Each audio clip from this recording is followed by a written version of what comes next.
కిచెన్కి స్వాగతం. ఈరోజు సిరీస్ కిచెన్లో పూరి కూర ఎలా తయారు చేయాలో చూద్దాం.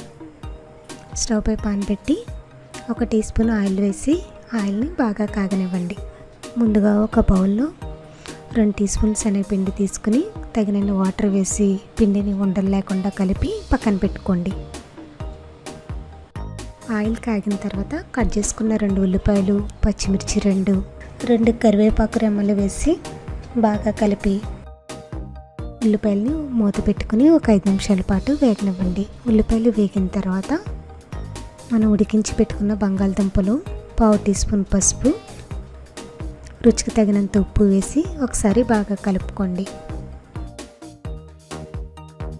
ఈ విధంగా కలిపి ఇందులో ఒక 1/2 కప్పు వాటర్ వేసి బాగా కలిపి మూత పెట్టుకుని ఒక 5 నిమిషాల పాటు ఉడకనివ్వండి.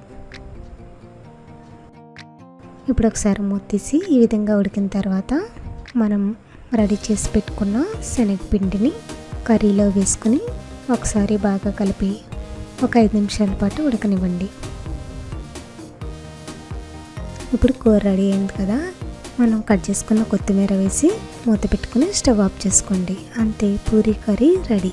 దీన్ని ఒక బౌల్లోకి తీసుకుని సర్వ్ చేసుకోండి.